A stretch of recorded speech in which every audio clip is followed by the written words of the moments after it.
Zmaj. Zmaj je jedno od najpoznatijih mitoloških bića u srpsko-slovenskoj mitologiji, ali postoje više vrsta koje su zmajolika, a to su pored zmajeva ale i aždaje. Zmajevi mogu da se podele na ljudske zmajeve i na zmijolike zmajeve. Mi ćemo u ovom videu pričati o zmajolikim zmajevima i pokušati da objasnimo njihovo značenje u srpsko-slovenskom folkloru. Po narodnom verovanju, zmajevi su dobrotvorni demoni. Oni su demoni kiše i dobre prinove u domaćinstvu. Zmajevi su borci protiv ala koje donose gradonosne oblake.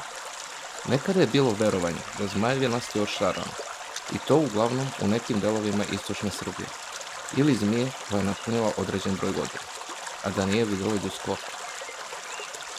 Ubijanje zmija je neko vreme bilo tabuisano, isto kao i jesti šaranovo meso. Vremenski period od nastanka zmaja varira od 9 do 20 godina, ali sve to zavisi od narodnom predanju. Zmajevi imaju izgled zmijolikih i krilatih stvorenja, ali su i takođe skloni metamorfozi. Imaju običaj da budu poput užarene lopte ili da imaju izgled prelepih mladića.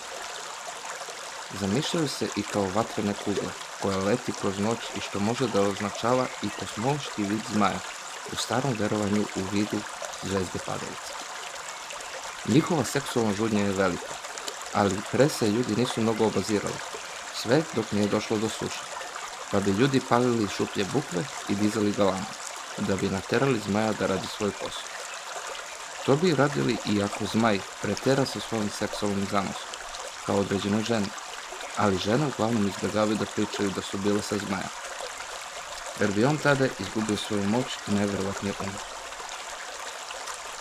Postoji verovanje da zmajevi žive na nepristupačnim i visokim planinama, ali da se kriju u šupljinama drveća, koje su uglavnom buke.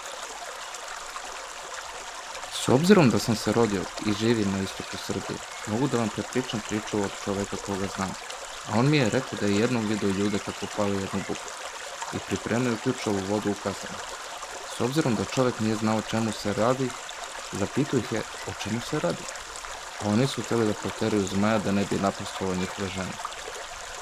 Smatra se da ako je zmaj napravio dete nekoj ženi, ono dete je zmajoliko ili postaje zduhač.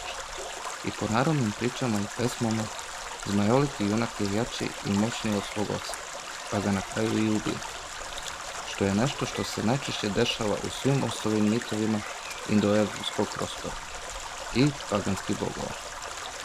Za zmajovite junake i zduhače se zaslužuje još jedan video, pošto smatram da su to drugačije vrste mitoloških bića. Bića koje su se u narodnim junačkim pesmama borili protiv Otomanskog carstva u periodu kada je Srbija bila poražena, ali i takođe ostavljajući svoju verziju priče, koja je mitološko, etnološko, istorijski značajna. Zdravo, pa se gledamo u sledećem videu.